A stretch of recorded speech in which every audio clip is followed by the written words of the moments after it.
শেখ হাসিনাকে ফিরিয়ে দেওয়ার বিষয়ে বাংলাদেশের সঙ্গে একসঙ্গে কাজ করবে ভারত সরকার, এমন মন্তব্য করেছেন দেশটির পররাষ্ট্র সচিব বিক্রম মিশ্রি। আওয়ামী লীগের সভাপতি ও সাবেক প্রধানমন্ত্রী শেখ হাসিনাকে ফেরত দেবে ভারত। এই ঘটনা সম্পর্কে অবগত সূত্রের বরাত দিয়ে এই তথ্য জানিয়েছে ভারতীয় সংবাদ মাধ্যম ইকোনমিক টাইমস। একসময় নয়াদিল্লির মনোভাব ছিল বাংলাদেশে শেখ হাসিনা ও আওয়ামী লীগ ছাড়া কোনো নির্বাচন মানবে না তারা। সেই ভারতের এখন চেহারা পাল্টে গেছে। বাঘের মতো গর্জন করা দিল্লি আজ বিড়ালের মতো মিউ মিউ করছে। বেকায়দায় পড়ে নিজের ইজ্জত বাঁচাতে 180 ডিগ্রি অ্যাঙ্গেলে ঘুরে গেছে মোদির ভারত। যে শর্তে হাসিনাকে ফেরত দেবে ভারত, চাঞ্চল্যকর তথ্য দিল ভারতীয় মিডিয়া।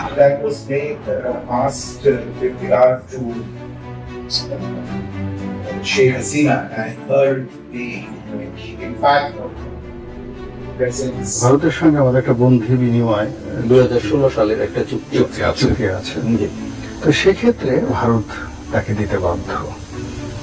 তো তাকে আসলে ভারত থেকে আনা এই সরকারের জন্য ওয়ান্টুর বিষয়। এটা ভারতের আসলে কিছু করার নেই। নরেন্দ্র মোদী তাকে প্লেনে করে বাংলাদেশে পাঠিয়ে 10 বার হরে রাম হরে কৃষ্ণ বলে তারা এমন কিছু নিউজ থাকে যেখানে আওয়ামী লীগও খুশি হয়, বিএনপিও খুশি হয়। তার ভিতর অন্যতম একটা নিউজ হচ্ছে শেখ হাসিনাকে বাংলাদেশে ফেরত দিতে যাচ্ছে ইন্ডিয়া, এবং এটা ব্যাপক সোশ্যাল মিডিয়ায় ব্যাপক ভাইরাল এবং স্যাটেলাইট মিডিয়া চ্যানেল কিন্তু বিষয়টা ব্যাপকভাবে শেয়ার করতেছে। তাহলে শেখ হাসিনা কিভাবে বাংলাদেশে আসতেছে এবং তিনি কি আসলে আসার পরে প্রধানমন্ত্রী থাকবেন কিনা, নাকি তাকে আবার বাংলাদেশের আইনে বিচার করার জন্য তাকে বাংলাদেশে আনা হচ্ছে, বিষয়টি নিয়ে ইতিমধ্যেই ব্যাপক মানুষের ভিতরে আলোচনা সমালোচনা চলতেছে। তবে এই বিষয়টি এবার টকশোতে সুন্দরভাবে স্পষ্ট হয়েছে। তাই শেখ হাসিনা কবে নাগাদ বাংলাদেশে আসতেছে এবং তিনি এসে বাংলাদেশে প্রথম কি করবেন এবং তাকে কোন প্রক্রিয়ায় তাকে আনা হবে এ বিষয়ে মুখ খুলেছেন আমাদের বিশেষ বিশেষ রাজনীতিবিদরা এবং ইন্ডিয়ার যে সমস্ত মিডিয়াগুলো আছে তাদের পক্ষ থেকে যে নিউজগুলো রয়েছে। চলুন আমরা এক এক করে একটু শুনে আসি ভিডিওতে। আপনি অবশ্যই কমেন্ট করবেন শেখ হাসিনা বাংলাদেশে আসাটা আপনি পজিটিভ দেখছেন নাকি নেগেটিভ দেখছেন, আপনিও চান কি না শেখ হাসিনা বাংলাদেশে আসুক, কমেন্ট অপশনে লিখবেন। চলুন দর্শক এক এক করে সেই ভিডিওগুলো আমরা একটু দেখে আসি। জানা আছে যে ভারতের সঙ্গে আমাদের একটা বন্ধি বিনিময় 2016 সালের একটা চুক্তি আছে। তো সেক্ষেত্রে ভারত তাকে দিতে বাধ্য। তো তাকে আসলে ভারত থেকে আনা এই সরকারের জন্য ওয়ান্টুর বিষয়। এটা ভারতের আসলে কিছু করার নেই, দিতে বাধ্য।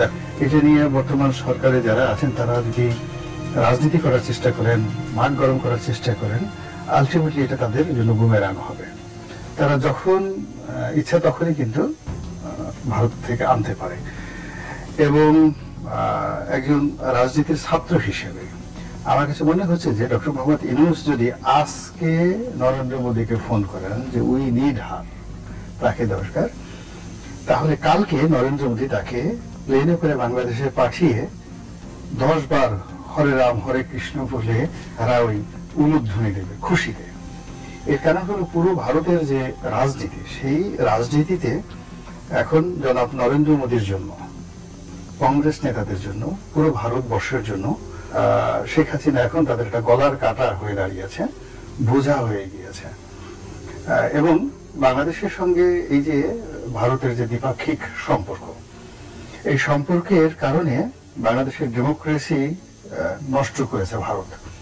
এখানে একটা কর্তৃত্ববাদী শাসন প্রতিষ্ঠা করেছে, ফিউডাল সোসাইটি গড়ে তুলেছে এবং যেটাকে ফ্যাসিইজম বলা হয়, নব্য ফ্যাসিইজম, এটা নরেন্দ্র মোদী করেছে। এবং তার ফলে ভারতের যে অভ্যন্তরীণ গণতন্ত্র এটি নষ্ট হয়েছে এবং তাদের যে সিকিউরিটি, সোশ্যাল সিকিউরিটি, এটা কতটা হুমকির মধ্যে পড়েছে যখন 15ই আগস্ট ভারতের স্বাধীনতা দিবস হলো।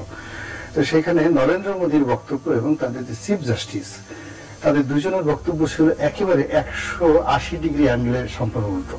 নরেন্দ্র মোদী এখানে বাংলাদেশে যা কিছু হয়েছে, হিন্দুদের উপর যে নির্যাতন হচ্ছে বা এই সমস্ত বিষয় উল্লেখ করে একটা আবেগ গ্রো করার চেষ্টা করছিলেন, কিন্তু তার বডি ল্যাঙ্গুয়েজ, তার মুখের ভাষা সবকিছুতেই মনে হচ্ছিল তিনি ফ্রাস্ট্রেটেড।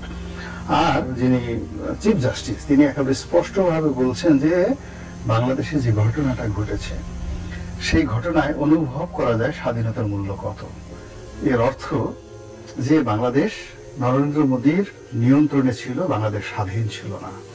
তো যখন বাংলাদেশ স্বাধীন না থাকে তখন সেখানে কি কি দুর্ঘটনা ঘটতে পারে এবং স্বাধীনতার আকাঙ্ক্ষায় মানুষ কি করতে পারে, এটি ভারত যদি এখনো পর্যন্ত না বোঝে এবং বাংলাদেশে যে ঘটনা ঘটেছে ওইরকম ইঙ্গিত দিয়ে যায়, অর্থাৎ শেখ হাসিনার মতো যদি ওইরকম একটা কর্তৃত্ববাদী শাসন ভারতে প্রতিষ্ঠিত হয় এবং শেখ হাসিনার অনুরূপ চরিত্র যদি নরেন্দ্র মোদীর মধ্যে দেখা যায়, তাহলে বিশাল ভারত, সেখানে যদি বাংলাদেশের মতো ঘটনা ঘটে তাহলে ভারত অন্তত 40 থেকে 50টি ছোট ছোট ক্ষুদ্র রাষ্ট্রে বিভক্ত হয়ে যাবে এবং এটার একটা ইন্ডিকেশন ওনাদের যে মাননীয় চিফ জাস্টিস একেবারে প্রধানমন্ত্রীর চোখে মুখের সামনে তিনি সেটা বলে দিয়েছেন। এটা ব্যাপকভাবে ভারতে কিন্তু আলোড়ন সৃষ্টি করেছে এবং এখন এই যে বাংলাদেশের ঘটনাকে কেন্দ্র করে পশ্চিমবঙ্গে যে তোলপাড় হচ্ছে, তার সঙ্গে সঙ্গে আসামে গন্ডগোল হচ্ছে, ত্রিপুরা, নাগাল্যান্ডে সব জায়গাতে গন্ডগোল হচ্ছে এবং সেখানে কিন্তু সীমান্তে রেড অ্যালার্ট জারি হচ্ছে।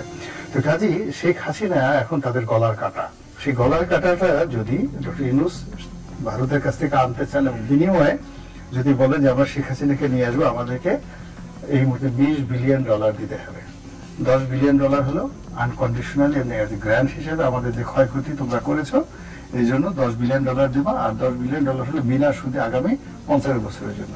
বিশ্বাস করেন আপনি ডক্টর ইউনূস এই জিনিসটা প্রকাশ্যে বলুক যে আমরা শেখ হাসিনাকে 24 ঘন্টার মধ্যে নিয়ে আসবো, আমাদেরকে $20 বিলিয়ন দেবো, $10 বিলিয়ন আমাদের যে গণতন্ত্র ধ্বংস করেছে, ক্ষতি করেছে, এটার জন্য আর $10 বিলিয়ন সফট বিষয় যেন তোমাদের সাথে আমরা ব্যবসা বাণিজ্য করতে পারি, তোমাদের কারণে আমাদের এই ক্ষয়ক্ষতি হয়েছে, এর কারণে গত 3 থেকে 4 মাস যাবত আমাদের ইকোনমির চাকা এখন পর্যন্ত ঘুরছে না। এই যে বিশাল ক্ষয়ক্ষতি, এটা তো ভারতের জন্য। কাজে এখন উপদেষ্টারা যদি চোখে চোখ রেখে ভারতকে অফার দেয়, আমার বিশ্বাস যে ভারত এই $20 বিলিয়ন বাংলাদেশকে দিয়ে তারপরে তারা শেখ হাসিনা মুক্ত একটা ভারতের জন্য তারা যাকে বলা হয় চেষ্টা তদবির করবে এবং বাংলাদেশের সঙ্গে বিশেষ করে ডক্টর ইউনূস সাহেবের সঙ্গে নেগোসিয়েশন করার জন্য স্বয়ং নরেন্দ্র মোদী বাংলাদেশে চলে আসবেন। এখন এটি আমাদের মাননীয় ডক্টর ইউনূস মহোদয় উনি এটা কিভাবে গ্রহণ করবেন, কিভাবে প্রস্তাব দেবেন এবং কিভাবে কূটনৈতিক চ্যানেলে শেখ হাসিনাকে ফেরত আনবেন, এটা তার ব্যাপার। কিন্তু শেখ হাসিনাকে নিয়ে এখানে রাজনীতির কিছু নেই। এই কারণ হলো এখন যেভাবে হোক না কেন বাংলাদেশের বিচার যদি শুরু হয়, ভারত তাকে ফেরত দিতে বাধ্য।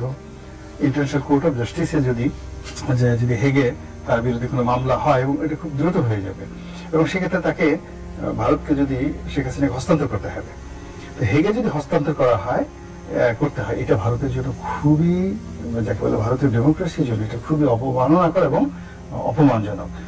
ওর আগেই শেখ হাসিনাকে কেন্দ্র করে টানাপোড়েনের সর্বোচ্চ পর্যায়ে আছে ভারত বাংলাদেশের কূটনৈতিক সম্পর্ক।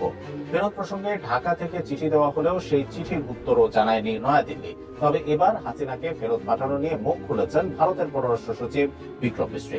ভারতের সাথে বাংলাদেশের ঐতিহাসিক, সাংস্কৃতিক ও অর্থনৈতিক সম্পর্ক দীর্ঘদিনের, তবে সেই সম্পর্ক বর্তমানে ইতিহাসের সবচেয়ে টানাপোড়েনের মধ্য দিয়ে যাচ্ছে, যার কেন্দ্রে রয়েছে বাংলাদেশের ক্ষমতাচ্যুত সাবেক প্রধানমন্ত্রী শেখ হাসিনা ও তার দল আওয়ামী লীগ। গত বছরের 5 আগস্ট শেখ হাসিনার দীর্ঘ 16 বছরের জুলুমের দেয়াল ভেঙে দেয় ছাত্র জনতা। তীব্র আন্দোলনে টিকতে না পেরে ভারতে পালিয়ে আশ্রয় নেয় শেখ হাসিনা। বাংলাদেশের অন্তর্বর্তী সরকারের প্রধান উপদেষ্টা হিসেবে দায়িত্ব নেন প্রফেসর ডক্টর ইউনূস। দেশের রাজনীতির এমন নাটকীয় পালাবদলের পর বড় প্রভাব পড়ে ভারতের সাথে দীর্ঘদিনের সম্পর্কেও। বাংলাদেশের নতুন সরকারকে সহযোগিতার বদলে শেখ হাসিনাকে প্রাধান্য দিতে থাকে ভারত সরকার। একের পর এক কথিত অভিযোগে উদ্বেগ জানাতে থাকে নয়াদিল্লি। বাংলাদেশ নিয়ে মিথ্যা সংবাদ প্রচারে ব্যস্ত হয়ে পড়ে দেশটির অধিকাংশ গণমাধ্যম, যেন বাংলাদেশে শেখ হাসিনার এমন পতনে স্বপ্নভঙ্গ হয়ে যায় ভারতের। ফলে স্মরণকালের সবচেয়ে হিমশীতল সম্পর্কে পৌঁছায় দুই দেশ। 1 বছর পেরিয়ে গেলেও সেই হিমশীতল বরফ এখনো গলতে শুরু করেনি। এদিকে জুলাই হত্যাকাণ্ডে শেখ হাসিনাকে বিচারের কাঠগড়ায় দাঁড় করানোর জন্য তাকে ফেরত চেয়ে বাংলাদেশ থেকে চিঠি দিয়ে অনুরোধ করা হলেও সেই চিঠির কোনো উত্তর এখনো দেয়নি ভারত। তবে এবার সে বিষয়ে মুখ খুললেন ভারতের পররাষ্ট্র সচিব বিক্রম মিশ্রি। 6 অক্টোবর দিল্লির সাউথ ব্লকে ডিপ্লোম্যাটিক করেসপন্ডেন্ট অ্যাসোসিয়েশন অব বাংলাদেশের সদস্যদের সঙ্গে মতবিনিময়ের সময় বিক্রম মিশ্রি বলেন, বাংলাদেশের অনুরোধের বিষয়টি পরীক্ষা নিরীক্ষা করছে, এটা আইনি ও বিচারিক বিষয়, তাই এই মুহূর্তে এর থেকে বেশি কিছু বলতে চাই না। পররাষ্ট্র সচিব বলেন, বাংলাদেশে একটি অবাধ, স্বচ্ছ ও অংশগ্রহণমূলক নির্বাচন চায় ভারত। অংশগ্রহণমূলক নির্বাচন কেমন হবে তা নির্ধারণের দায়িত্ব বাংলাদেশের অথরিটি, সাধারণ মানুষ ও সিভিল সোসাইটির। নির্বাচন সারা বিশ্বের কাছে গ্রহণযোগ্য হবে সেটাই মাথায় রেখে বাংলাদেশ নিজের নির্বাচন আয়োজন করবে। দর্শক, ভিডিও শেষে আপনাদের কাছে একটাই অনুরোধ, এখানে যে বিশ্লেষণ করলেন এই বিশ্লেষণ গোলাম মাওলা রনি সহ আরও যে সমস্ত মানুষজন ছিলেন এবং পুরো ভিডিওটায় যে সমস্ত তথ্যগুলো দেখলেন এগুলো দেখে আপনার আসলে কি মনে হয়, শেখ হাসিনা বাংলাদেশে আসা উচিত নাকি শেখ হাসিনা ইন্ডিয়া গেছে সেখানে থাকাই উচিত, আপনি কি মনে করেন? এবং তাকে দেশে এনে, অর্থাৎ দেশ বর্তমানে যেভাবে চলতেছে সেই অবস্থায় আপনি আসলে শেখ হাসিনাকে দেশের প্রধানমন্ত্রী হিসেবে দেখতে চান কিনা, নাকি আপনি চান যে শেখ হাসিনার বিচার হোক, সেটা অবশ্যই কমেন্ট অপশনে লিখে যাবেন। ভালো থাকবেন সবাই, ভিডিওটিতে লাইক দিয়ে দিবেন, নিজের মতামত কমেন্টে জানাতে কোনো ভুল করবেন না। ভালো থাকবেন সবাই, আসসালামু আলাইকুম ওয়া রাহমাতুল্লাহ।